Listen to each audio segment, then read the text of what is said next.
자, 오늘 주제는 이제 미혼모입니다.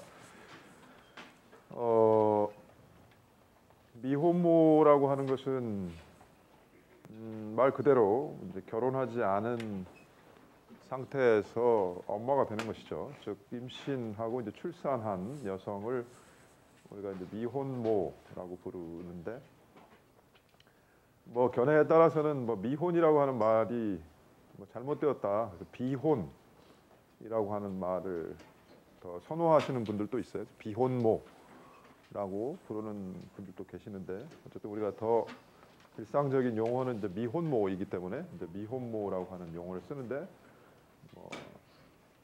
내용은 결국 결혼하지 않은 여성이 임신 출산을 해서 이제 엄마가 되는 그런 경우를 우리가 미혼모라고 부르고, 지금 우리 법에 보면은 이제 그 한부모 가족 지원법이라고 하는 것이 있는데, 거기에서는 미혼모뿐만 아니라 이제 미혼부, 그러니까 결혼하지 않은 상태에서 이제 아빠가 된 남성까지를 이제 포함해서 우리가 한부모라고 하는 용어를 쓰죠. 그래서 과거에는 이제 편부모라고 하는 말을 썼는데, 편부모라고 하는 말이 이제 좀 편견을 담고 있기 때문에 한부모라고 하는 용어를 사용하기 시작했고, 이제 미혼모와 이제 미혼부를 이제 한부모이고, 물론 이제 이혼이나 이제 사별해서 한부모가 되는 경우도 있기 때문에 한부모는 이제 미혼모, 미혼부보다 더 넓은 개념이죠.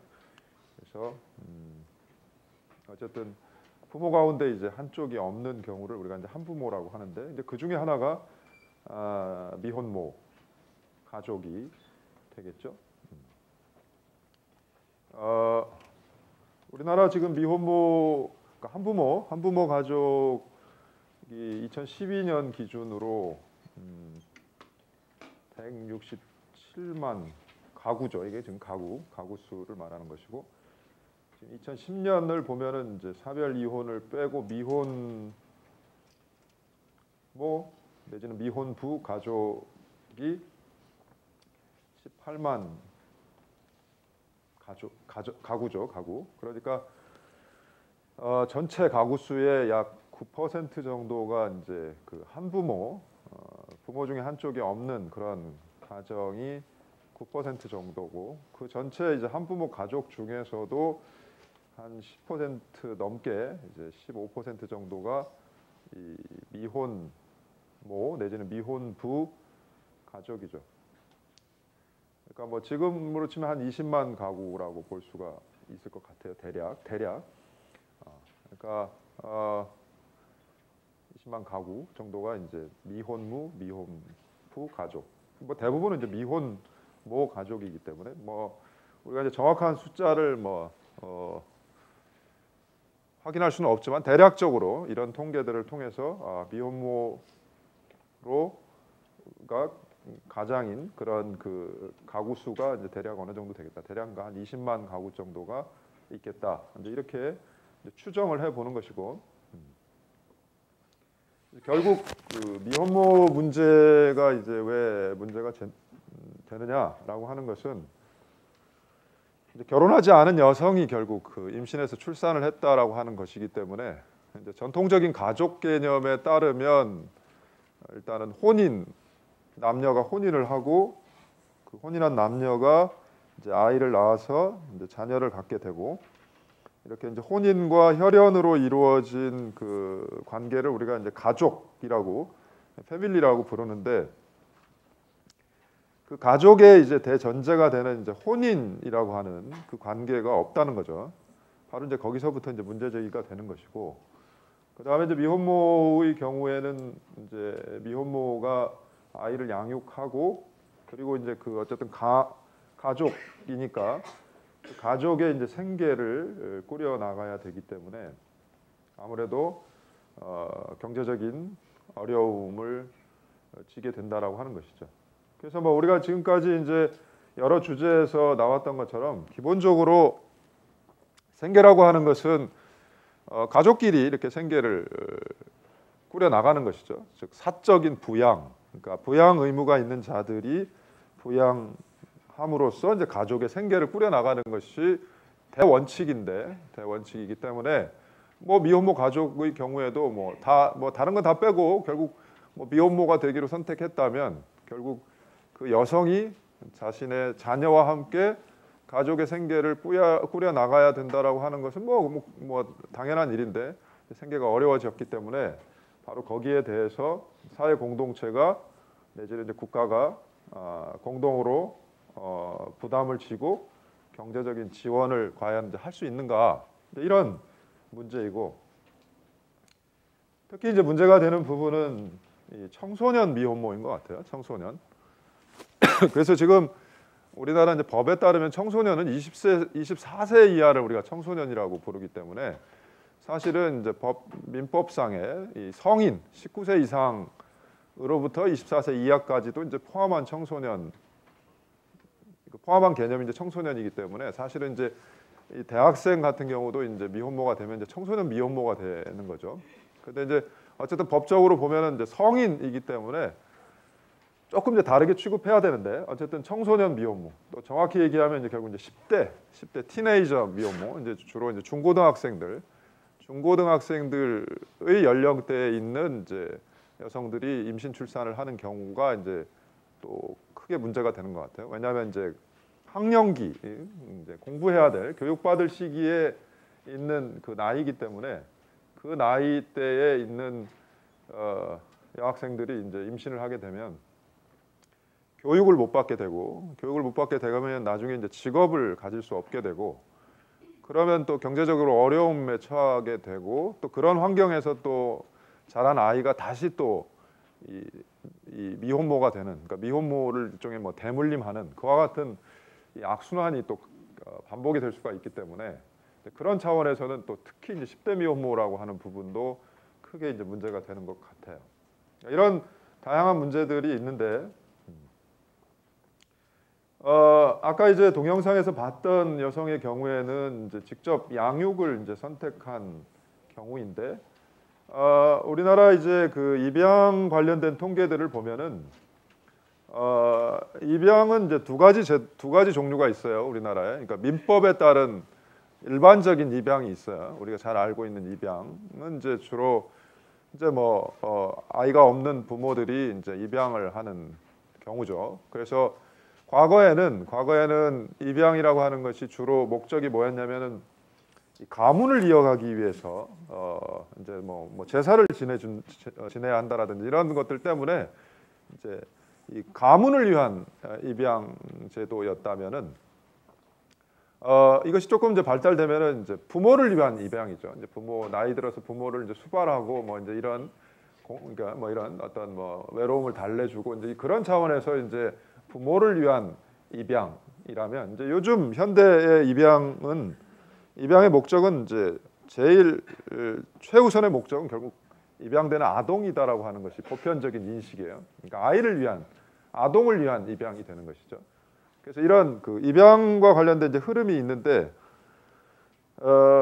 뭐 그런 일반적인 입양의 경우에는 이제 민법에 적용을 받고 그 다음에 이제 우리나라 입양특례법이라고 하는 게 있어서 보호를 필요로 하는 아동들이 있어요. 긴급하게 보호를 필요로 하는 아동. 이제 그 중에 하나가 이제 미혼모의 이제 그 아동도 보호 아동, 그러니까 보호가 필요한 아동이라고 하는데 뭐 그 밖에도 이제 여러 가지 종류가 있을 수 있죠. 뭐 부모가 학대를 한다라든지 또 집에서 가출을 했다라든지 또는 뭐 부모가 경제적으로 어려움, 뭐 실직이라든지 뭐 어떤 질병이라든지 이런 것들로 인해서 아이를 돌볼 수 없는 형편에 있다라든지 이렇게 어떤 뭐 이유 때문에 보호를 긴급하게 필요로 하는 아동의 경우에는 또한 이제 입양을 할 수 있도록 다만 이제 그 입양이 조금 신속하게 이루어질 수 있도록 입양특례법에 적용을 받는 또 아동이 있어요. 그래서 우리나라에 이제 입양이라고 하는 것이 두 가지 종류가 있는데 주로 이 미혼모가 낳은 아이들의 경우에는 입양특례법에 따라서 신속하게 그동안 입양이 이루어져 왔죠. 그래서 지금 통계를 보면은 뭐 대략 입양이 이제 과거에는 뭐 한 3,000건, 4,000건 이상 되었다가 최근에 이제 줄고 있죠. 최근에 줄고 있는데 그 줄어드는 이유는 이제 우리나라 입양의 경우에는 해외 입양이 굉장히 많은 그 비중을 차지했어요. 그래서 대부분의 입양은 해외 입양이었죠. 그래서 뭐 미국이라든지 유럽, 뭐 호주 이런 데로 입양되는 아이들이 굉장히 많았고, 이제 그래서 대한민국이 결국 이제 아동 수출국이라고 하는 그런 이 오명을 이제 받게 되는데, 거기에 따라서 정부가 이제 그 해외 입양을 억제하는 정책을 추진하면서 전체 입양아 숫자가 줄게 되었어요. 그러니까 뭐 입양이 필요한 아이가 절대적으로 줄은 것이 아니라 입양이 필요한 아이는 그대로이거나 증가하고 있는데 해외 입양을 억제함으로써 실제 입양이 이루어지는 경우가 줄어든 것뿐이죠. 그러니까 이제 해외 입양을 억제하면 거기에 따라서 국내 입양이 늘어야 되는데 이 국내 입양이 거기에 비례해서 늘지 않았기 때문에 지금 전체 입양 건수는 이제 줄고 있는 거죠. 그래서 이제 뭐 이거는 이제 우리 문화적인 그 요소가 강하죠. 우리나라는 이제 아무래도 혈연 중심이 강하기 때문에 우리 지난 시간에 봤던 이제 대리모 현상이라고 하는 것도 어떤 면에서 보면 굉장히 이제 혈연주의적인 경향이죠. 사실은 자기의 어쨌든 그 피를 물려준 DNA를 가진 아이를 이제 낳고자 하는 욕망이라고 하는 것도 이제 어떻게 보면 굉장히 이제 혈연 중심주의적인 것이고, 그 연장선상에서도 입양도 결국은 많이 꺼려하게 되고, 굳이 입양을 한다면 뭐 가문을 위해서든 부모를 위해서든 입양을 한다라고 하는 것은 결국은 혈족 안에서, 그러니까 피가 섞인 친족 안에서 입양했던 것이 우리의 이제 관행이었기 때문에 남이 낳은 아이를 이제 이렇게 입양한다라고 하는 거에 대해서 굉장히 이제 이런 이 정서적으로 이렇게 좀 받아들이기 어려운 그런 것들이 이제 우리 문화 속에 자리 잡고 있기 때문에 이 국내 입양이 많이 이루어지지 않고 있죠. 그 바람에 이제 이렇게 입양 건수가 줄고 있는데, 그 중에서 결국은 이제 미혼모 아동이 차지하는 비율이 굉장히 이제 높다라고 하는 것이죠. 바로 이제 이런 관점에서 종래에는 대부분 미혼모들이 이제 입양을 보냈다는 거죠. 입양을 선택했다는 거죠. 아니면 이제 입양되지 않았다라고 하는 것은 그 전에 이제 낙태했을 가능성도 높은데, 낙태 건수는 뭐 통계로 잡히지가 않기 때문에, 그러니까 미혼모들은 결국 낙태를 선택했거나 대부분 이제 입양을 선택했는데, 이제 최근에 직접 자기가 이제 양육하기를 선택하는 미혼모들이 늘어나고 있다라고 하는 것이죠. 그러니까 미혼모라고 하는 것은 우리가 여러 종류가 있다라고 하는 것을 확인할 수 있어요. 그러니까 꼭 아이를 낳은 미혼모도 있지만, 어쨌든 결혼하지 않은 상태에서 임신을 경험하고 낙태를 통해서 아이를 출산하지 않은 경우도 우리가 사실 넓은 의미의 미혼모라고 얘기할 수 있고, 그 다음에 이제 결국 이제 출산을 해서 한 경우에도 입양을 보낸 미혼모도 있을 수 있고, 자기가 이제 직접 양육을 선택한 미혼모도 있다라고 할 수가 있겠죠. 그래서 미혼모 문제는 결국 이제 가장 핵심은 결혼하지 않은 여성이 어떤 성적인 관계를 맺었다라고 하는 부분과 그 결과로서 임신하게 됐다, 그리고 이제 출산을 하게 됐다라고 하는 것이기 때문에 결국 이제 가장 근본적인 문제는 바로 이런 부분이죠. 소위 이제 혼전 순결이라고 하는 이 도덕관념, 이런 도덕관념이 여전히 이제 유효한가? 거기에 이제 대치되는 개념은 뭐냐면 바로 이제 성적 자기결정권. 그러니까 성적인 어떤 그 결정에 대해서는 스스로 자기가 결정한다라고 하는 것이죠. 이러한 성적 자기결정권이라고 하는 관점에서 보면은 전혀 문제가 되지 않는데, 우리가 이제 전통적인 도덕관념, 이 혼전 순결이라고 하는 도덕관념에 비춰 보면은 결혼 전에 어떤 성적인 관계를 맺는 것은 도덕적으로 이제 비난받아야 된다라고 하는 것이고, 특히 여성이 성적 관계를 맺었다라고 하는 부분은 이제 임신 가능성이 있고 출산의 가능성이 있기 때문에 더 비난 가능성이 높았고, 더구나 이제 미성년자, 청소년이 이제 그 성적 관계를 맺었다라고 하는 것은 이제 이중 삼중으로 더 이제 비난을 받게 되는 것이죠. 그래서 과연 이러한 성도덕에 기초한 이런 고정관념이 타당한 것인가, 아직도 타당한 것인가, 이런 문제를 우리가 이제 고민해 봐야 될 필요가 있겠죠. 그러니까 물론 성적 자기결정권이라고 해서 내가 원한다라고 해서 성적인 관계를 맺을 수 있는 권리는 아니기 때문에 타인의 권리를 항상 고려해야 되겠죠. 그러니까 결국 성적 자기결정권도 상대방과의 어떤 상대방의 동의, 합의에 의한 성행위라고 하는 것은 뭐 문제될 것이 없는데, 그리고 그것이 이제 과연 왜 여성에게만 문제가 되는가? 또는 이제 왜 그러면 청소년의 경우에는 그럼 성적 자기결정권이 없는가? 이제 이런 문제들을 우리가 이제 검토해 봐야 되는데, 지금 우리 법에서는 이제 13세 미만의 여성 또는 이제 남성, 과거에 이제 여성에 국한되어 있었는데 지금은 이제 여성이든 남성이든 상관없이 13세 미만의 자와 성적인 관계를 맺는 것은 이거는 이제 법적으로 금지되어 있기 때문에 일단은 13세 미만인 자의 경우에는 뭐 우리가 이제 논외로 하더라도 13세 이상의 자의 경우에, 특히 이제 미성년자의 경우에는 성적 자기결정권의 행사와 관련해서 이제 전혀 사실상 거의 제약이 없다라고 하는 거죠. 법으로 금지되어 있지도 않고 뭐 물론 법으로 그것이 뭐 강제되어 있는 건 아니지만 법적으로 금지되어 있는 것이 아니기 때문에 일단은 성적 자기결정권의 영역 안에 들어가 있다라고 하는 것이죠.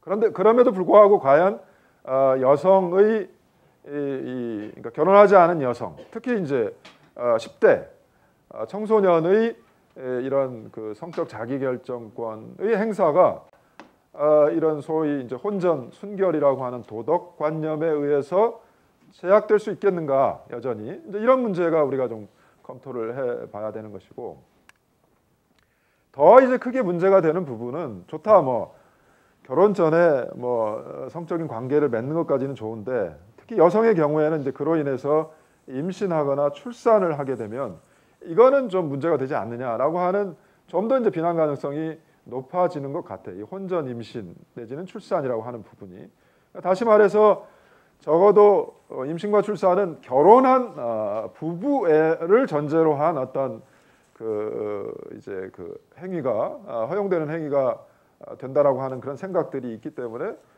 결혼 전에 결혼하지도 않은 사람들이 임신하고 출산하는 거에 대해서 이제 금기시하는 이런 또 도덕이 또 지배해 왔다라고 하는 것이죠. 그 이유를 살펴보면 결국은 결혼하지 않은 사람이 이제 아이를 낳게 되면 결국 남성이 여성을 이제 버리게 되고 유기한다고 하죠. 그러면 이제 여성 혼자서 이런 생계 능력이 없기 때문에 결국은 여성은 다시 또 아이를 또 유기하게 되는 이런 이제 이 고리가 형성이 된다라고 하는 것이죠. 그러니까 결국 왜 혼전 임신이나 출산을 도덕적으로 옳지 않다라고 생각했느냐를 우리가 현실적으로 그 배후를 들여다보면 결국 결혼하지 않은 상태에서 아이를 낳게 되면 남성이 여성을 버리게 되고 또 여성은 아이를 버리게 됨으로써 이것이 사회 문제화 될 수 있다라고 하는 이제 전제들이 깔려 있었던 것 같아요. 실제도 그런 경우가 많았었죠. 그러니까 혼인하지 않은 상태에서 여성이 임신하면 이제 남성이 여성을 버리게 되고 이제 결국 여성도 아이를 버리게 되고 뭐 버리기 전에 이제 낙태를 할 수도 있고 이제 이런 상황들이 현실적으로 많이 벌어졌기 때문에 이런 도덕을 이제 정당화할 수 있는 현실적인 여건이 있었는데, 그러나 이제 지금 요즘의 현실이라고 하는 것은 아까 동영상에서도 봤듯이 비록 미혼모이지만은 그리고 뭐 남성으로부터 버림을 받았다라고 하지만 스스로 아이를 양육하기를 원하는 여성들이 이제 늘고 있다라고 하는 현실이죠. 그렇다고 한다면 반드시 결혼 전에 아이를 임신해서 출산한 여성이 그 아이를 낙태하거나 또는 유기할 가능성이 반드시 그렇게 될 거라고 하는 개연성이 있는 것은 아니기 때문에 우리가 이 부분에 대해서 이제는 조금 다른 도덕관념을 생각해 볼 필요가 있다라고 하는 것이죠. 오히려 이런 여성들에게 경제적인 지원을 통해서 경제적으로 자립할 수 있도록 지원하고, 비록 어떤 가정에서 태어난 아이지만 그 아이가 결국 이제 공동체 구성원으로 잘 자랄 수 있도록, 그러니까 정말 사적 부양이 불가능하다라고 한다면은 공적 부양, 공동체 구성원이 그 아이의 이 양육에 필요한 비용을 공동으로 부담하는 그와 같은 이 어떤 방향이 이제 올바른 방향이 아닌가라고 하는 관점에서 본다면 결국 이 종래의 혼전 임신 출산에 대한 어떤 그런 도덕적 거부감이라고 하는 것도 우리가 한번 다시 생각해 볼 필요가 있는 거 아니냐라고 하는 것이죠.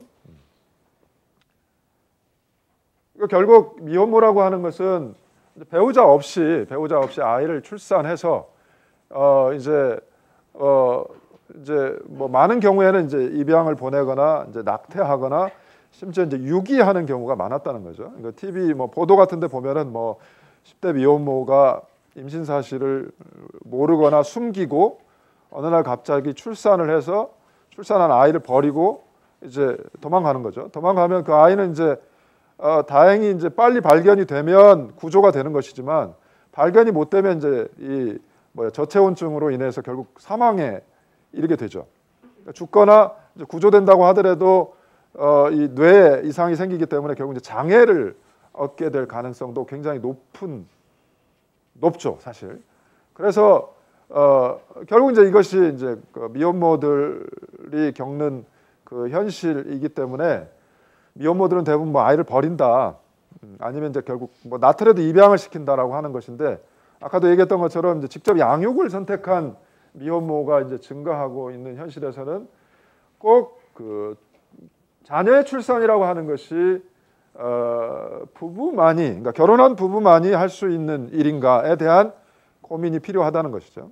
그러니까 우리가 아까 봤던 이제 한부모라고 하는 개념 속에 이미 이혼했거나 사별한 부부의 경우에도 결국은 이제 부모 중에 한 사람만 존재하지만 아이를 키우는 가정이 있다라고 하는 관점에서 보면 굳이 그런 이혼 가정이나 사별 가정과 달리 취급해야 될 이유가 별로 없다. 미혼모, 미혼부의 경우에도 그렇다라고 한다면 오히려 그들의 경제적인 여건을 고려해서 국가가 경제적 지원, 특히 이제 양육에 필요한 지원이라든지 또 생계에 필요한 지원이라든지 또 주거에 필요한 그런 시설의 설치라든지 이런 것들에 대한 어떤 종합적인 지원이 국가에 의해서 행해지는 것이 이제 바람직한 것이 아니냐, 이런 이야기를 할 수가 있을 것 같고, 물론 이제 우리 헌법에는 그 혼인과 가족을 이제 특별히 보호한다라고 하는 규정이 있어요. 그래서 혼인, 그러니까 이제 법적인 혼인을 이제 특별히 이제 보호하고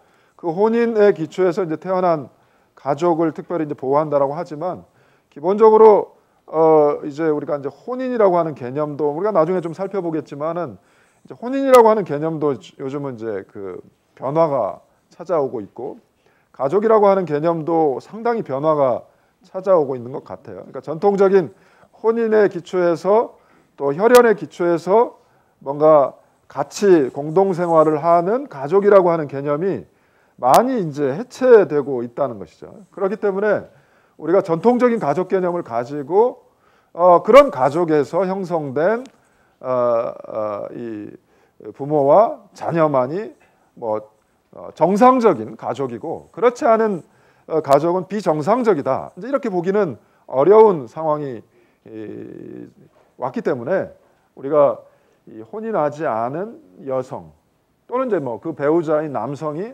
아이를 키우는 경우에 그것을 과연 우리가 여전히 비정상적이라고 판단하고 어떤 국가나 공동체의 지원을 허용하지 않는 그와 같은 태도를 계속 유지하는 것이 바람직한 것인가, 여기에 대해서는 우리가 이제 생각해 볼 필요가 있다라고 하는 것이고, 아까도 얘기했듯이 미혼모 문제에 있어서 가장 또 우리가 고려해야 되는 이슈는 청소년 부분인 것 같아요. 청소년.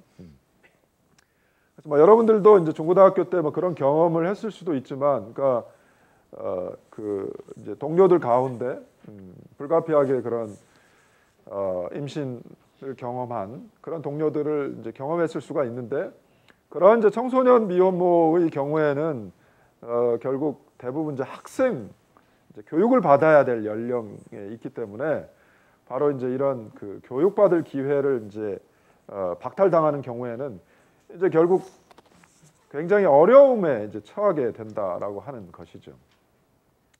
그래서 이제 대부분의 학교에서는 소위 이제 학칙에 이제 소위 이제 뭐 불건전한 이성 교제 뭐 이런 표현을 이제 써서 뭐 이제 결국 임신 출산을 하게 되면 그건 이제 불건전한 이성 교제로 인해서 임신 출산이 됐기 때문에 뭐 퇴학을 시키거나 강제 퇴학을 시키거나 아니면 이제 강제로 자퇴하도록 강요하는 그와 같은 일이 이제 빈번하게 발생을 했었고, 거기에 대해서 이제 국가인권위원회가 이거는 학생의 이제 학습권을 침해하는 것이다, 이런 그 결정을 내린 바도 있는데, 어쨌든 우리가 청소년의 경우에는 교육을 받을 연령에 있기 때문에 학교로부터 강제로 이 쫓아내는 일은 좀 없어야 되지 않겠는가. 그래서 뭐 가능하면 임신 출산한 여학생에게 이제 출산 휴학과 같은 그와 같은 이제 뭐 제도를 두든지, 아니면은 소위 이제 이런 문제가 발생을 하면 주로 그러니까 불건전한 이성 교제 뭐 이런 부분도 있지만, 다른 학생들에게 교육상 이제 안 좋은 영향을 준다, 학습을 방해한다, 다른 학생들의 학습을 방해한다라고 하는 또 이유가 제시가 되기 때문에, 굳이 그렇다라고 한다면 청소년 미혼모들만을 위한 어떤 대안학교를 설치해서 거기에서 교육도 이루어지고 또 아동의 양육도 같이 이루어질 수 있는 시설들을 제공하는 것이 그것이 바람직한 방향이 아니겠는가라고 하는 이야기도 나오죠. 그래서 어떤 분들은 이렇게 이야기하는 것 같아요. 그러니까 사람이 살아가면서 각자가 자신의 라이프 스타일이 있다는 거죠. 라이프 스타일이. 그죠? 여러분들도 각자의 기호와 취향이 있고 자신의 인생 계획이 있잖아요. 나는 이제 대학에 왔으니까 뭐 어떤 사람들은 뭐 남학생의 경우에는 나는 뭐 1학년, 2학년 마치면 군대에 갔다 오고 뭐 그다음에 이제 졸업하고 또 취직하고 결혼하고 아이를 낳고 뭐 이런 자기의 인생 설계가 나름대로 있을 것이고, 뭐 여학생의 경우에도 졸업하거나 아니면 그 중간에 나는 뭐 어학연수를 다녀오거나 휴학을 하겠다, 그리고 뭐 취직을 하겠다, 또는 뭐 대학원을 가겠다 등등의 자신의 어떤 인생 계획을 자신의 라이프 스타일에 따라서 이제 정하게 되는데, 우리의 일반적인 라이프 스타일이라고 하는 건 뭐냐면, 일단 학업을 마치고 그 다음에 취업을 하고 그 다음에 이제 결혼을 하고 그 다음에 이제 아이를 갖고, 이게 일반적인 라이프 스타일인데, 미혼모나 미혼부의 경우에는 그것이 좀 바뀌었다는 것이죠. 먼저 아이를 낳고 그 다음에 공부를 나중에 하든 뭐 취업을 하든, 그러니까 인간의 라이프 스타일이라고 하는 것은 고정적인 것이 아니라 각자가 선택할 수 있는 것이다. 그렇죠? 자신의 인생 설계는 자신이 할 수 있는 것이다라고 하는 우리가 생각을 갖게 되면, 사실 특별히 인생의 순서가 조금 바뀌었을 뿐이지 뭐가 정상적이고 뭐가 비정상적이다라고 우리가 판단하기는 어렵다라고 하는 것이죠. 그러니까 우리가 청소년의 경우에는 주로 이제 미성숙하기 때문에, 물론 이제 미성숙하죠. 정신적으로나 신체적으로 미성숙하지만, 그러나 여전히 중요한 건 뭐냐면은 청소년도 결국 많은 경우에 인간이 가져야 될 기본적인 권리의 주체다라고 하는 것이고, 그 중에 중요한 것이 뭐냐면 자신의 라이프 스타일을 가질 수 있는 권리죠. 그런 관점에서 본다라고 한다면 청소년들이 선택한 자신의 라이프 스타일을 인정하고, 일단 비록 먼저 아이를 낳고 그 다음에 이제 뭐 공부를 하든 취업을 하든 이런 순서를 선택했다고 하더라도 그것은 존중받아야 될 라이프 스타일이지 그것이 비난받아야 될 라이프 스타일은 아니다. 이런 관점에서 본다라고 한다면, 특히 우리가 청소년 미혼모들에 대한 어떤 정책적인 대안의 제시가 더 시급하게 필요한 거 아닌가, 이런 생각이 들죠. 결론적으로 지금 이제 우리 출산율이 지금 저하되고 있다라고 많이 이제 걱정들을 많이 하시잖아요. 그래서 출산율을 제고하기 위한 여러 가지 정책들이 제시되고 있는데, 물론 미혼모의 문제와 출산율 제고를 결합시키는 건 굉장히 잘못되어 온 거죠. 그러니까 출산율이라고 하는 정책적 목표를 위해서 여성들이 어떤 임신이나 출산의 도구가 되는 것은 매우 바람직하지 못한 방향이죠.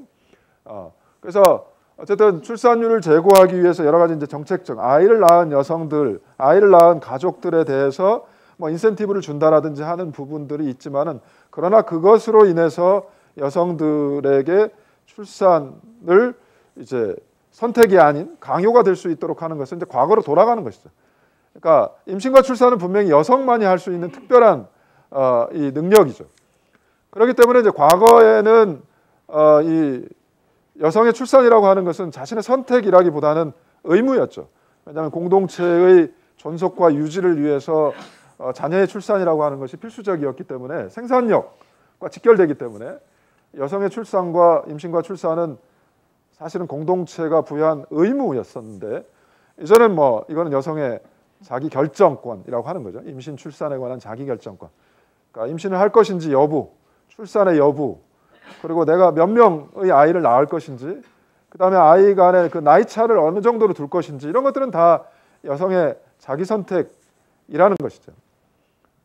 그럼에도 불구하고 어떤 출산율의 제고라고 하는 관점에서 자꾸 이것이 여성의 의무로 변화한다라고 하는 것은 굉장히 이제 큰 문제가 되기 때문에 우리가 이 부분은 심각하게 이제 고려해야 되는 문제이기 때문에 미혼모의 문제를 출산율하고 연결시키는 건 물론 잘못됐어요. 그러나 어쨌든 미혼모가 아이를 낳았다라고 한다면 그 아이에 대해서 낙태나 입양이 아니라 일단은 본인이 양육할 수 있는 선택을 할 수 있도록 하는 것이 본인의 입장에서도 굉장히 올바른 선택이고 유엔의 아동인권협약에서도 보면은 아동에게는 일단 기본적으로 친부모에 의해서 양육받을 권리라고 하는 게 있다는 것이죠. 그렇죠? 물론 이제 입양이 우리가 나쁘다는 것이 아니라 일단은 어쨌든 부모에 의해서 양육받는 것이 그 아이의 정서적으로나 여러 측면에서는 좋다라고 하는 것이죠. 그런 관점에서 일단은 아이의 관점에서 보더라도 미혼모가 직접 아이를 양육할 수 있도록 국가가 지원하는 정책은 굉장히 이제 필요하다라고 하는 것이고, 아까도 봤던 것처럼 특히 이제 청소년 미혼모의 경우에는 그런 특수한 상황에 처해 있기 때문에 좀 더 우리가 이 특별한 보호가 필요한 대상이다.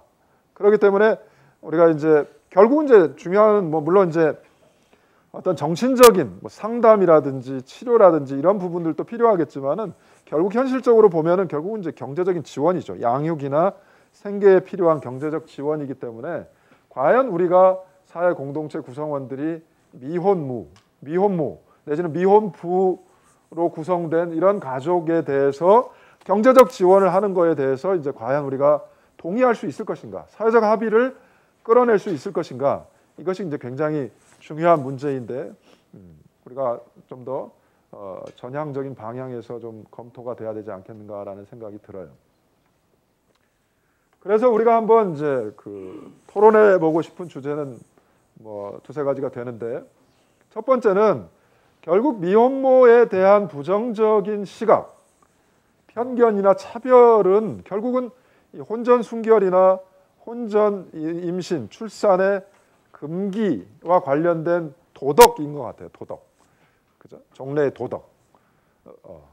그래서 이제 우리가 미혼모 하면 떠올리는 것은 성적으로 문란하다, 책임감이 없다, 아이를 낳을 걸 고려하지 않고 어떻게 피임도 하지 않고 아이를 낳는가, 이렇게 좀 문란한 여성이나 무책임한 여성으로 우리가 이제 바라보는 시각의 근저에는 기본적으로 특히 남성보다도 여성에 대해서 요구되는 이 혼전 순결 내지는 혼전 임신 출산에 대한 이 금기의 도덕률이 지배하기 때문이 아닌가라는 생각이 드는데, 여러분들은 어떻게 생각합니까? 여전히 이러한 도덕들이 유효하다라고 생각합니까? 혼전 순결이나 혼전 임신 출산의 어떤 금지 터부와 같은 이와 같은 도덕률들이 여전히 지켜져야 된다라고 생각을 하나요? 아니면 둘 중에 하나만 그래도 적어도 반드시 지켜야 된다라고 생각하나요? 자율전공학부 장수창 학생이라고 합니다. 저는 혼전 임신을 금지한다는 정통적인 그런 성도덕에 대해서 찬성하는 편인데요. 왜냐하면 그 도덕이 성립된 데는 그만한 이유가 있다고 봅니다. 특히 아동의 발달이라는 관점에서 봤을 때 아버지나 또는 어머니 혼자만으로 키우게 되면은 아이들의 지능 발달이나 신체적 발달에 장애가 될 수 있거든요. 가령 예를 들어서 아버지 같은 경우는 힘이 세기 때문에 아이들이랑 같이 팔, 다리 같이 놓아주고 하면은 아이들의 신체적 발달에 또 유용해질 수 있고, 또 자신감이라든지 자존감이라는 일종의 그런 부분에서 있었어도 아버지가 아이들의 주는 영향이 더 어머니보다 더 크기 때문이거든요. 그래서 저는 혼전 임신이라는 것에 대해서 일단은 아버지나 또는 어머니 혼자만으로 아이들의 발달을 다 챙겨줄 수 없기 때문에 또 그것을 혼전 임신을 하면은 그런 아이들의 발달에 대해 영향을 미칠 수 있기 때문에 그런 혼전 임신이라는 성도덕에 대해서 되게 찬성하는 편입니다.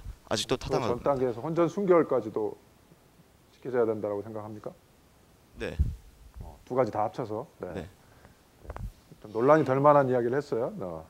엄마 아빠가 다 있어야 건강한 아이로 자란다. 이제 이런 이야기를 했는데 일단 그 옆으로 한번 가볼까요? 네. 예, 저 정치외교학과 이종훈이라고 합니다. 저는 방금 이제 옆에 계신 학우분께서 혼전 임신이 이제 허용된다면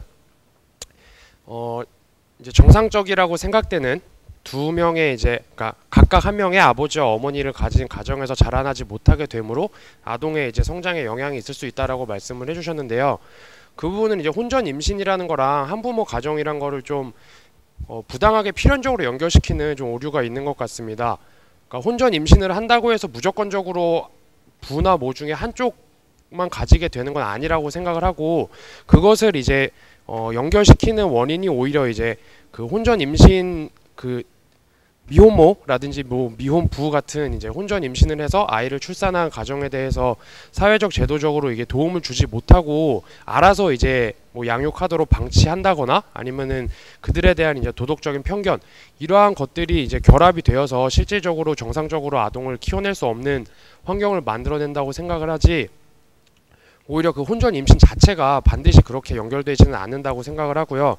따라서 그러한 문제점을 발생시키는 원인이 혼전 임신 자체가 아니라 그런 사후적으로 이제 충분히 지원을 해주지 못하는 제도 같은 데서 있다라고 생각을 하고 그 혼전 순결이라든지 혼전 임신 금기와 같은 도덕률의 판단 자체는 그것이랑 좀 동떨어져서 판단을 해야 된다라고 저는 생각을 합니다. 이어서 제 의견을 간단하게 말씀을 드리자면 그 이제 결혼을 해서 아이를 낳는다는 것이 단순히 그냥 자신이 책임감 없게 성적인 쾌락을 추구한 거의 결과로서 생각하는 게 그 부정적인 도덕적 판단의 일반적인 전제일 것 같은데요. 저는 물론 그러한 실수로 인해서 출산이 발생하는 경우도 아예 없지는 않겠지만은 또 아이를 낳는다라는 것은 이제 보통의 결심으로 될 일이 아니라고 생각을 하기 때문에 그러한 일반적으로 그것이 그르다라고 판단할 수는 없다고 생각하고 그것이 자신의 행복 추구권에 해당한다면 그러한 것을 이제 그 부모의 관점에서도 그리고 아동의 관점에서도 그 행복을 추구할 수 있도록 정상적으로 살아갈 수 있도록 그 추후적으로 지원을 해줄 수 있는 것이 오히려 이제 모두가 행복한 길로 갈 수 있는 거지 않을까 이렇게 일반적으로 우리 옆에 생각을 있는 합니다. 학생은 어떻게 생각합니까? 지금 반박에 대해서. 일단 몇 가지 포인트를 말씀드리고 싶은데 첫 번째는 혼전 임신이라는 게 혼전으로 성의를 한다는 것이 뭐냐면은 일단 결혼을 하지 않은 상태이기 때문에 언제나 두 쌍방 간에 헤어질 수 있는 가능성이 많다는 소리거든요. 그래서 혼전에 성행위를 하다가 나중에 아이를 낳았을 때 그 아이가 낳는데 이 남자하고 여자가 헤어진다면 이 아이를 어떻게 돌볼 것이냐 이 문제가 생기거든요. 그래서 결혼이라는 것은 일종의 남자와 여자를 평생 동안 묶어두는 일종의 제도적 그거기 때문에 혼전 임신이랑 그 이 부분이랑 연결시키는 게 잘못됐다는 주장이 좀 반박을 하고 싶고 두 번째로 환경 문제를 말씀하셨는데 어느 정도는 동의를 합니다. 환경의 문제가 어느 정도 아이들에게 미혼모의 아이들의 성장하는데 어떤 제도적이라든지 그런 환경적 문제를 제공하는 데는 어느 정도 동의를 하지만 그나마 그런 사람들의 인식이기 때문에 혼전 임신이라는 그런 성도덕이 지켜질 수 있었던 바탕이 됐다고 보거든요. 그래서 그런 두 가지 포인트에 대해서 말씀드리고 싶습니다. 네. 우리 친구는 결혼에 대해서 굉장히 큰 환상을 가지고 있는 것 같은데 결혼했다고 해도 뭐 아주 쉽게 이혼하는 것 같은데 우리나라는 세 쌍 중에 한 쌍이 이혼한다고 그러는데 이쪽으로 앞으로 와볼까요? 우리 앞으로 한번 와볼까요? 과연 결혼한 사람들이 아이를 낳으면 쉽게 버리지 않을까요? 우리가 그것도 한번 생각해 볼 명제인 것 같은데. 네, 미디어학부 이희경이라고 합니다. 저 같은 경우는 혼전 순결이나 혼전 임신 금기 같은 도덕률은 굉장히 타당하지 못하다고 생각을 하거든요. 물론 사람들이 그런 인식을 많이 가지고 있는 것 자체에 대해서는 인정을 하지만 없어져야 된다고 생각을 하고 차차 개선이 필요한 부분이라고 생각을 하는 게 저는 아까 그 동영상에 그 얘기가 나왔잖아요. 낙태를 왜 하지 않았냐라고 물어보는 사회보다 낙태를 왜 했냐라고 물어보는 사회가 됐으면 좋겠다고. 근데 저는 그렇게 생각을 해요. 사실 엄마가 될 사람이 자기 아이랑 같이 살아보려고 이렇게 애를 낳아서 키우는 그런 거잖아요, 미혼모가. 근데 어떻게 낙태라는 그런 비정한 선택을 한 여자보다 더 손가락질을 받아야 되는지 모르겠고. 그래서 저는 혼전 임신 금기는 좀 사람들의 인식 개선이 필요한 부분이라고 생각을 합니다. 그러니까 바로 그걸 지적하는 거 아닐까요? 아이를 지우거나 또 버리거나 입양시키거나 그럴 가능성이 높기 때문에, 오히려 예외적이기 때문에 직접 양육하는 경우는, 그래서 근본적으로 임신을 하면 안 된다 이런 이야기를 주장하는 건 아닐까요? 저는 그래도 그러니까 임신을 하면은 애를 낙태시킬 수 있기 때문에 임신 자체를 하면 안 된다는 그런 얘기인가요? 그렇죠. 네. 네. 누가 한번 또 우리 저쪽으로 일단 이쪽으로 가볼까요? 우리 그 찬성하는 입장을 좀 누가 지지해줬으면 좋겠는데, 외로운 섬으로 남지 않도록. 네.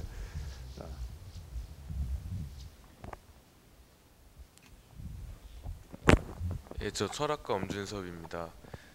저는 찬성하는 입장은 아닌데 그 혼전 순결과 혼전 임신 금기라는 것들이 결국에는 그러니까 이렇게 생각을 해야 될 것 같아요. 그러니까 그런 낙태하게 되고 아니면은 자기 아까 말씀하신 대로 정상적이지 못하게 아이가 자라게 된다고 하시는데, 그런 환경 자체가 우리가 그런 생각들을 이미 갖고 있기 때문에 그렇게 모든 사람들이 그런 혼전 순결이든 혼전 임신 금기라는 어떤 관념을 갖고 있는 상태에서 자라니까 애가 제대로 못 크는 게 아닐까. 오히려 우리가 다 그런 식으로 시선을 바라보고 있기 때문에 그런 방식으로 아이가 자라는 거지.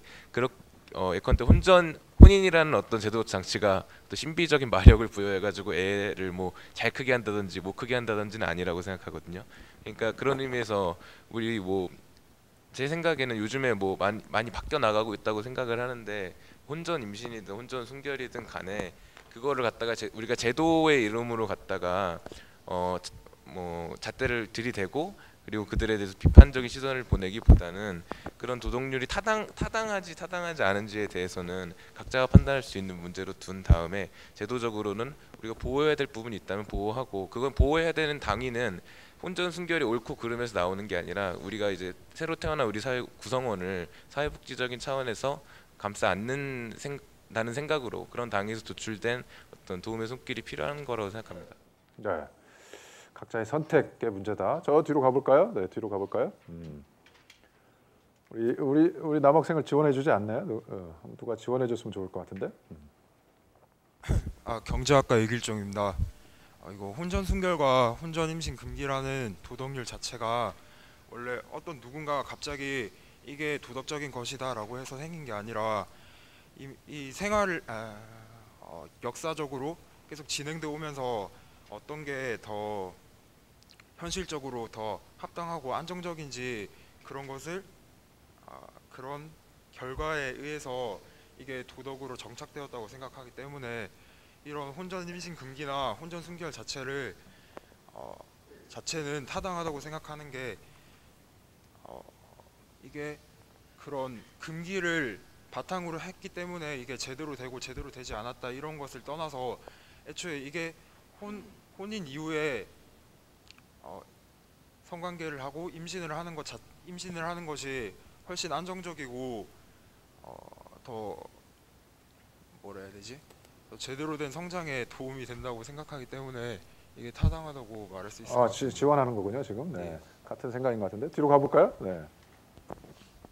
제 생각 건축학과 이상근입니다. 아까 그 방금 말씀하신 분의 그 역사적으로 그렇게 된 거에 대해서는 동의를 하지만 제가 생각할 때는 지금의 혼인이라는 개념이 과거의 혼인의 개념과는 많이 다르다고 생각을 합니다. 아까 교수님께서 말씀하셨듯이 세 커플 중에서 한 커플이 이혼을 한다고 말씀을 하신 것과 같이 되게 세계적으로 인류적으로 되게 혼인이라는 개념이 옛날 과거와 같이 평생의 사랑을 약속한다, 사랑을 책임을 질 것을 약속한다, 이런 약속의 개념이 아니고 그냥 이제는 약간 달라진 개념이라고 생각을 할 수 있거든요. 따라서 혼인을 하지 않더라도 사랑의 약속을 충분히 할 수 있고 또 책임의 약속을 충분히 질 수 있기 때문에 혼인이라는 그 잣대로 순결과 임신의 금기에 대해서는 판단할 수 없다고 생각을 합니다. 그 일례로 할리우드 스타들 같은 경우를 봐도 혼인을 하지 않고 자신의 여자친구와 같이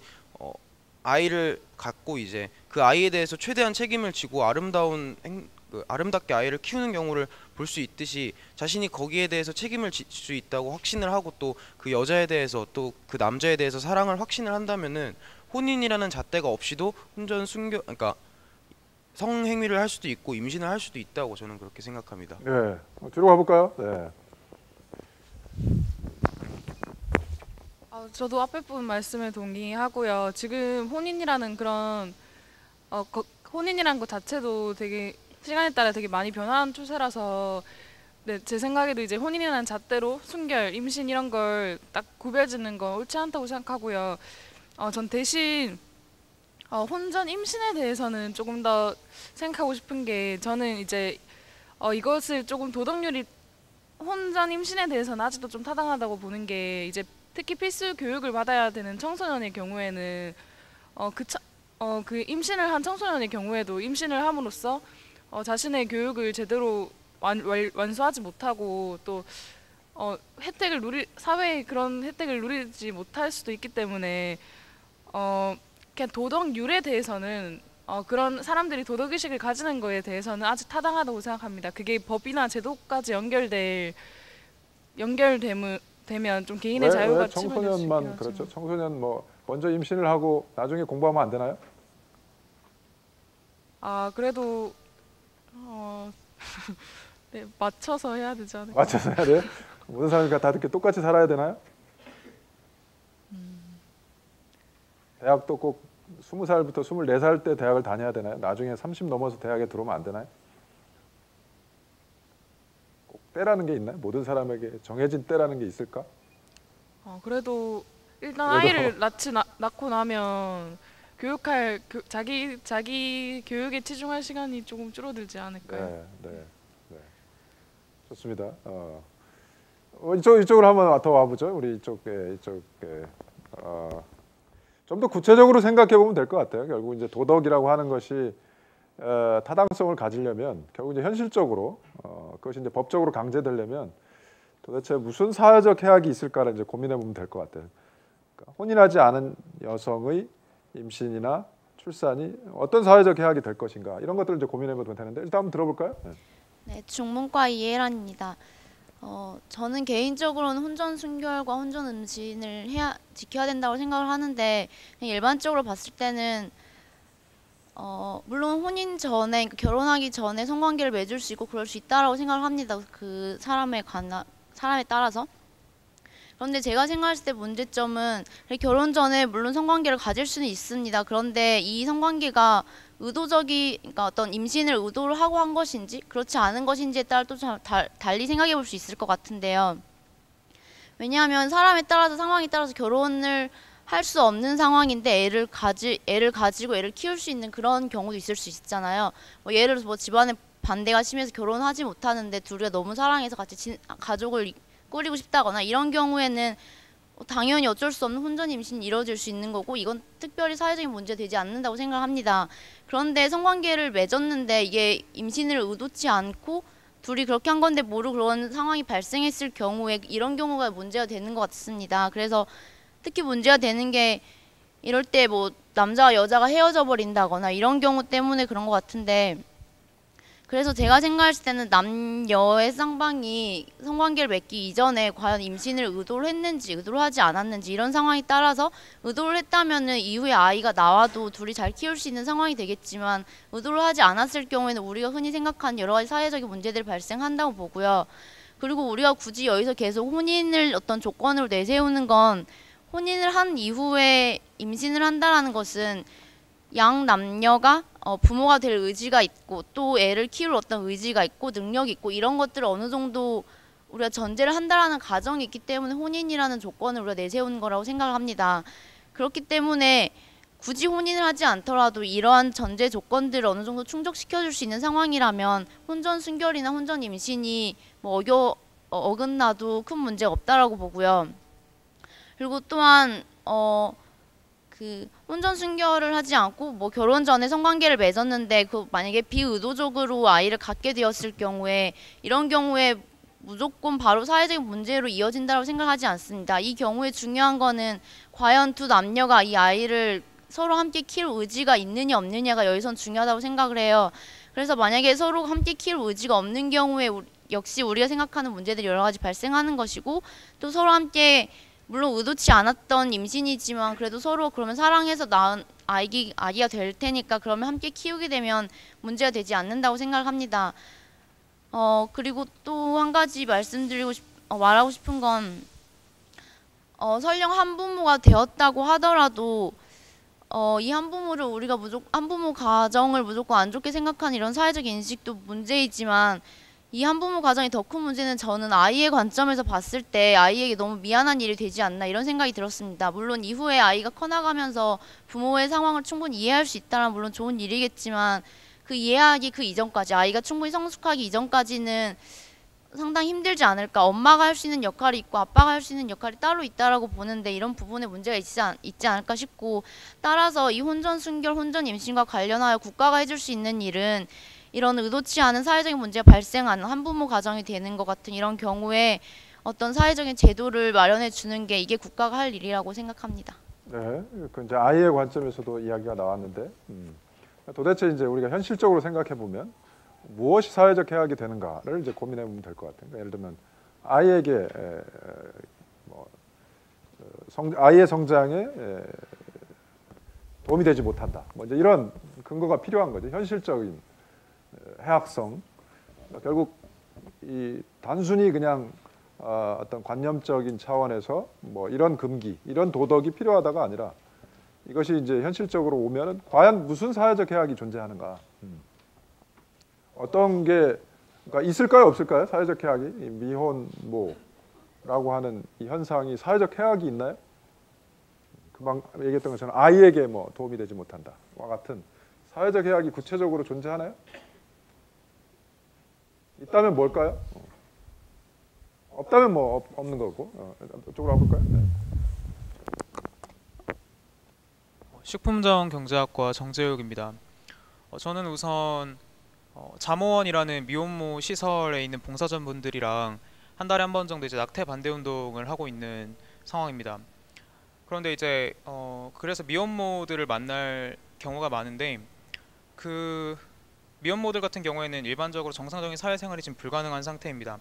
그래서 굳이 사회적 해악이라고 이야기를 하자면 사회적으로 끼치는 영향 같은 경우에는 미혼모들의 인적 자원이 사회에 제대로 활용되지 못하는 것이라고 생각을 합니다. 오히려 반대로. 네. 네네. 근데 이제 그렇게 굳이 사회적 해악을 이야기하자면 그 미혼모의 노동력이 사회에 제대로 활용되지 못한다는 점인데, 근데 이런 사회적 해악은 근데 그 자체가 사회적 해악이 아니라 그 노동력이 제대로 활용되지 못하도록 만드는 사회 제도 자체가 사회적 해악이라고 생각을 합니다. 그래서 이제 만약 미혼모라고 하더라도 충분한 제도적 보완을 통해서 그 사람들의 이제 노동력이 사회에 잘 활용될 수 있도록 정상적인 사회생활을 할 수 있도록 만든다면 사회가 좀 더 발전하지 않을까 싶습니다. 미혼모에게 해악이 있는 것이 아니라 미혼모를 도와주지 않는 게 사회적 해악이다. 발상의 전환이 필요하다는 건데. 해악이 있나요? 사회적 해악이? 뭐 우리가 흔히 보는 것처럼 뭐 아까도 얘기했던 것처럼 아이를 막 버리잖아요. 유기하잖아요. 그런 건 문제가 되지 않을까? 우리 이쪽으로 아까 누가 손 안 드는 것 같은데.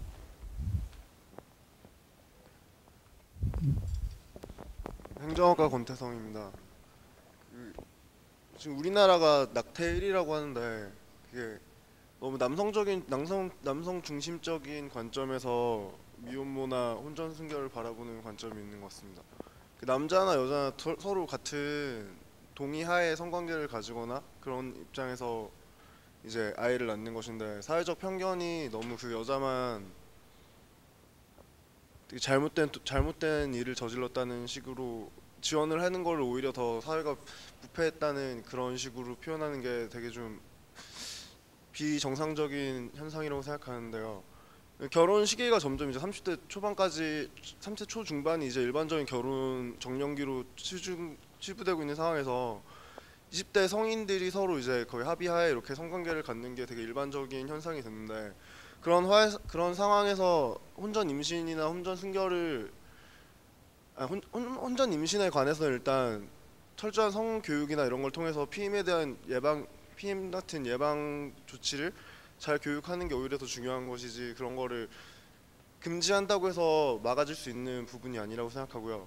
그리고 지금 아까 말씀드린 사회적 해악 같은 경우는 이제 미혼모가 아이를 낳았을 때 그 아이를 낳거나 아니면 낳거나 낳지 않을 선택을 할 때 사회적 지원이 전혀 없다고 하면은 오히려 더 낙태 횟수가 늘어나고 뭐 그런 게 또 하나의 사회적 해악이라고 볼 수 있을 것 같습니다.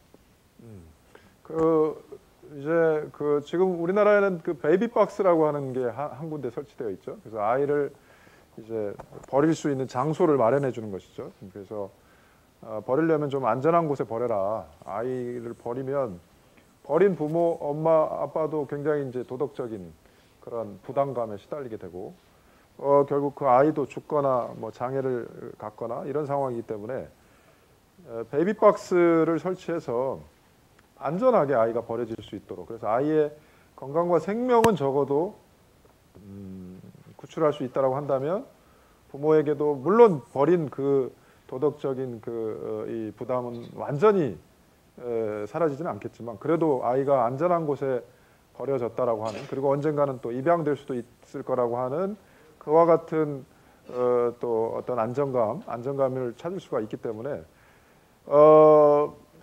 그런 어떤 대안은 어떨까요? 베이비박스를 그러면 그렇게 뭐 우리가 뭐 이렇게 방치할 것이 아니라 국가가 제도화해서 병원이라든지 또는 사회복지시설 같은데 좀 안전한 시설에 이런 아이를 버릴 수 있도록 해서 불가피하게 아이를 버릴 수밖에 없는 미혼모의 경우에는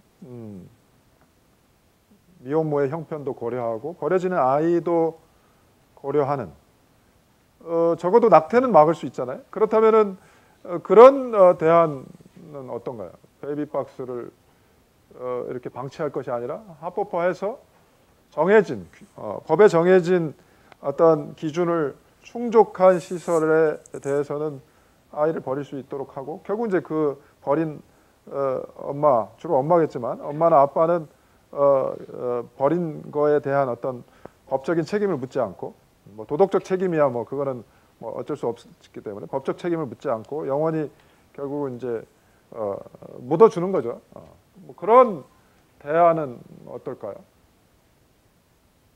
아이를 합법적으로 버릴 수 있도록 하는 것. 그래서 버린 부모에게도 부담도 덜어주고 아이의 생명과 건강도 구하고 어떤가요? 그거는?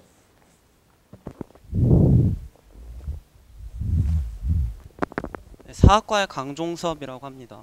약간 방금 전에 말씀하셨던 것처럼 합법적으로 국가가 아이를 버리는 것을 이렇게 돕게 된다면 그런 것들이 오히려 미혼모나 미혼부들이 자신의 양심의 가책을 조금이나마 덜어놓을 수 있는 상태로 아이를 버릴 수 있다는 것이 되는데 그렇게 하는 건 오히려 국가가 미혼모의 숫자를 늘리려는 정책이 될 수 있다고 생각을 하거든요. 마찬가지로 아까 전에 여러 학우분들께서 말씀하셨던 것 중에 하나가 사회적 분위기를 고치기 위해서 국가가 나서서 경제적 지원이나 복지 정책을 통해서 그런 미혼모들을 도와야 한다고 했는데 오히려 그러한 정책들이 미혼모들이 만약에 내가 이 아이를 낳더라도 만약에 누군가와 혼전 성관계를 했는데 그런 식으로 자녀를 출산하게 되더라도 어차피 누군가가 나를 도와줄 거야 라는 생각을 약간 본능적으로 그런 생각을 하면서 그냥 뭐 아무렇지도 않게 그런 혼전 성관계가 조금 더 흥행하게 되고 그러면서 미혼모들이 조금 더 늘어날 수도 있는 방향으로 갈 수도 있다고 생각을 합니다.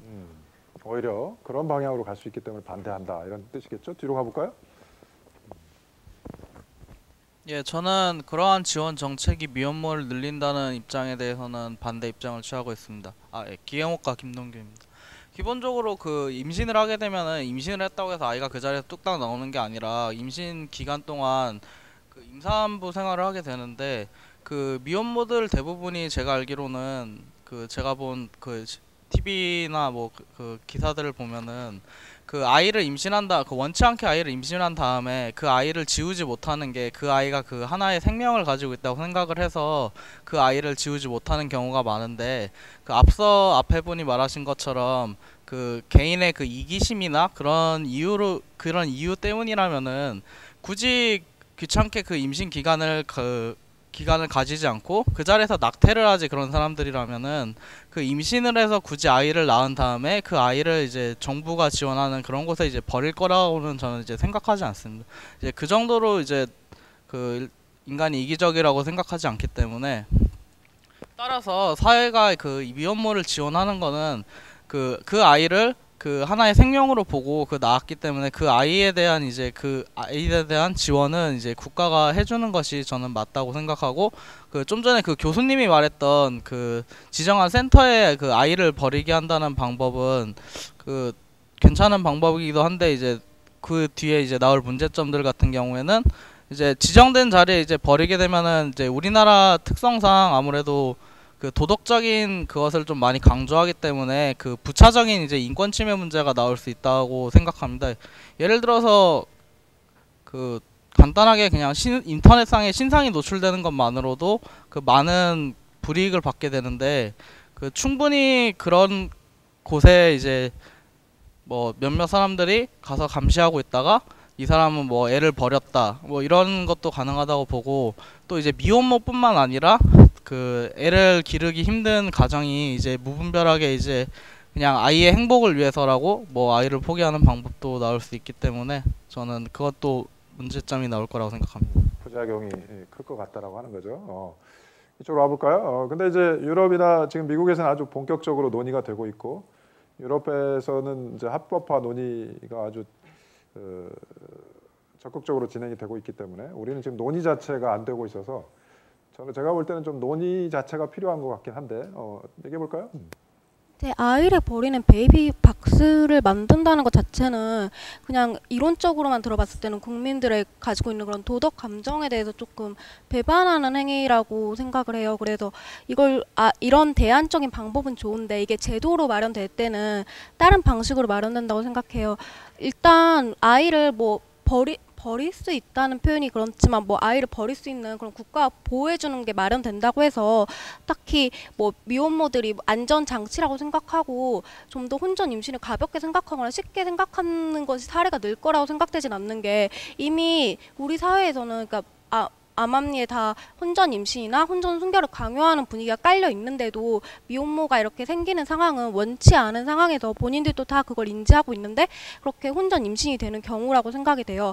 뭐 의도적으로 뭐 생각을 하고 내가 임신이 될 거야 이런 식으로 해서 혼전 임신이 되는 경우가 많이 없잖아요.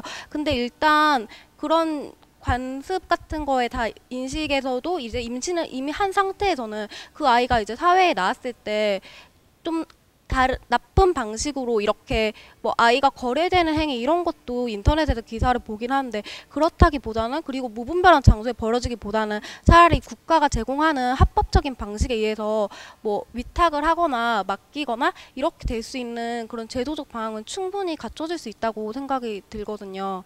그러니까 이제 중요한 거는 그거는 이제 이 부모의 신원이 이제 드러난다는 게 문제겠죠. 근데 우리가 보통 말하는 법적인 절차에서는 그 미혼모나 미혼부의 이제 엄마 아빠로서의 그 사실이 드러나는데, 이제 보통 버리는 사람들의 경우에는 임신 사실 자체를 이제 부인하려고 하는 그 의도가 있기 때문에 어쨌든 그런 걸 고려한다라고 한다면 이렇게 대체할 수 있는 제도는 아닌 것 같아요. 베이비박스를.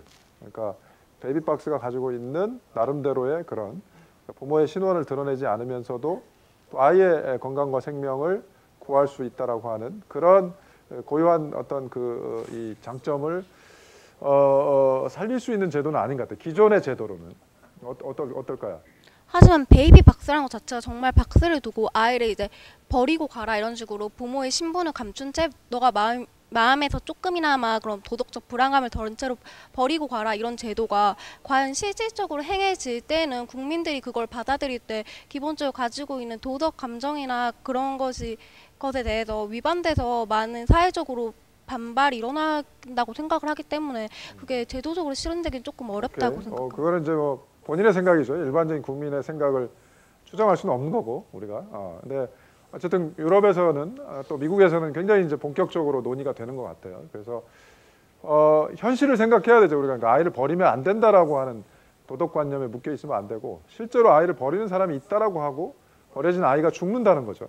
그런 현실을 고려한다라고 한다면 우리가 이제 그런 그 현실을 고려한다라고 한다면 좀 더 이 합리적인 대안이 무엇일까에 대해서는 좀 진지하게 논의해 볼 것 같아요. 뭐 논의해 보아야 될 필요가 있는 것 같아요. 그러니까 우리가 그런 도덕관념에 묶여 있지 않고 좀 더 현실적인 관점에서 모두에게 유리한 그런 그 대안이 무엇인지. 마지막으로는 결국 여러분들도 이제 이 부분은 뭐 반대 의견도 있을 것 같아요. 결국 그러니까 미혼모에 대한 사회적 지원. 그럼 결국 우리가 지금까지 모든 주제들에서 어떤 그런 사회적 지원에 관한 이야기들은 결국은 우리 모두가 부담하는 세금으로 되는 것이죠. 과연 이런 미혼모에 대한 또는 미혼부에 대한 이런 지원, 경제적 지원, 결국 내가 내는 세금으로 그들을 지원하게 되는 것인데 과연 우리가 사회적 지원을 해도 되는가? 아까도 이제 계속 그런 불안들이 나왔는데 이거 혹시 미혼모를 조장하는 거 아니냐, 이렇게 자꾸 지원하다 보면 여러분 어떻게 생각합니까? 자, 뒤로 가볼까요? 저 뒤로 갔다가 앞으로 올까요?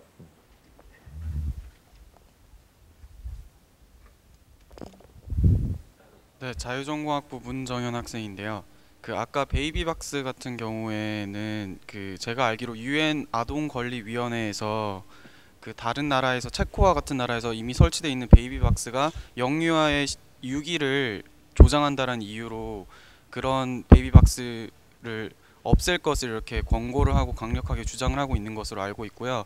그리고 우리나라에서도 어떤 한 교회에서 그 베이비박스를 설치했다고 말씀을 해주셨잖아요. 근데 작년 같은 경우에 그 유기된 영유아의 절반 이상이 그 베이비박스에서 나왔다고 합니다. 이런 것을 살펴보면 분명히 그것 베이비박스 자체가 가지고 있는 의도나 목적성은 좋을 수 있지만 결과는 의도치 않은 결과를 조장할 수 있다라는 점에서 베이비박스는 하나의 대안이 될 수 없다라는 입장을 가지고 있고요. 그리고 별개로 미혼모에 대한 사회적 지원은 미혼모라는 것 자체가 우리나라에서 가지고 있는 위상 자체가 하나의 사회적 약자이기 때문에 사회적 약자에 대한 지원은 우리 정부나 우리 국민들이 당연하게 부담해야 될 과제라고 저는 생각을 합니다. 그래서 사회적 약자에 대한 지원을 했기 때문에 사회적 약자가 더 양산된다라는 논리 자체는 선후관계가 저는 뒤바뀐 것이라고 보고 있고요. 그렇기 때문에 뭐 우리가 장애인들을 도와준다고 해서 장애인들을 더 조장한다고 볼 수 없는 것처럼 미혼모에 대한 지원을 늘린다고 해서 미혼모가 더 늘어날 것이라고 하는 그런 생각이나 논리 자체는 저는 굉장히 잘못됐다고 생각을 합니다. 네. 아까 앞으로 와볼까요? 앞으로.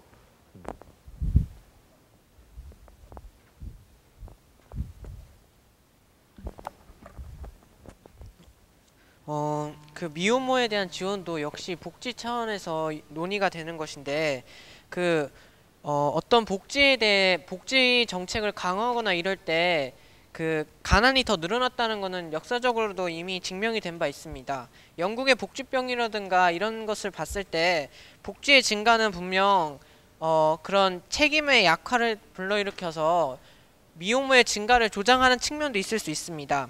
하지만 그런 복지 측면에서 사회적 지원을 최소화해서 어떤 미혼모의 증가를 최소화하는 것은 필요하다고 생각합니다. 그러니까 어떤 미혼모의 증가를 조장하는 측면도 있지만 그런 미혼모에 대한 사후 대책은 필요하다는 입장이고요. 하지만 그런 사후 대책과 함께 그런 어떤 교육을 통해서의 사전 예방도 필요하다는 입장입니다. 네. 결국 여러 가지 쟁점들이 있었는데 우리가 가지고 있는 이제 기존의 어떤 도덕관념들이 많이 있죠. 그러니까 이제 혼전 순결 또는 뭐 혼전 임신 금기 이제 이런 도덕률들이 있는데 과연 이제 그런 것들이 정당한지는 물론 이제 그 자체의 정당성에 대한 논의도 필요하겠지만 결국 우리는 현실적인 관점에서 본다라고 한다면 결국 어떤 구체적인 그 사회적 해악을 발생시키는가 이런 관점에서 얘기를 해야 될 것 같고 그것은 주로 이제 아까도 얘기했듯이 결국 남성이 여성을 버릴 것이다. 그리고 또 여성은 아이를 버릴 것이다. 내지는 뭐 낙태할 것이다. 근데 그것이 사회적으로 문제가 될 수 있기 때문에 뭐 그런 도덕관념을 계속해서 유지해야 되는 거 아니냐 이제 이런 논란이 있는 것 같은데 과연 그런 사회적 해악이 현실적으로 발생하는지에 대한 이제 요즘도 그런가에 대한 고민이 필요할 것 같고 그리고 아까 얘기했던 이제 베이비박스 문제는 조금 더 진지한 논의가 필요한 것 같아요. 아직은 그래서 과연 그 아이 관점에서도 버려지는 아이의 관점에서도 우리가 한번 깊이 논의해 봐야 되는 주제이고 그리고 대부분 이제 미혼모를 반대하는 사람들도 사회적 지원에 대해서는 반대하지는 않는 것 같아요. 여론조사를 보면은 일단은 불쌍하니까 뭐 일단은 지원해 줘야 되는 거 아니냐 이제 이런 입장을 가지고 있는 것 같아요. 그러니까 아무리 미혼모에 반대하더라도 그래서 뭐 이 사회적 지원이라고 하는 부분에 대해서는 그렇게 반론은 없는 것 같은데 그래도 결국은 이제 중요한 것은 사회적 지원의 그 정도겠죠. 정도. 그래서 뭐 지금은 굉장히 이제 뭐 아이 양육비 정도로 뭐 한 달에 뭐 몇만 원, 몇십만 원 지원되는 게 전부이기 때문에 우리가 쉽게 동의할 수 있는지 모르겠지만 이 정도가 이제 커지면 과연 우리가 이제 동의할 수 있겠는가? 이제 이 부분은 좀 약간 미지수인 것 같아요. 그래서 사회적 지원이라고 얘기할 때도 결국은 어떤 범위에서 어느 정도로 우리가 지원하는 거에 대해서 사회적으로 합의할 수 있는가, 동의할 수 있는가 이렇게 좀 구체적으로 논의될 필요도 있는 것 같아요. 오늘 여기까지만 할까요? 네.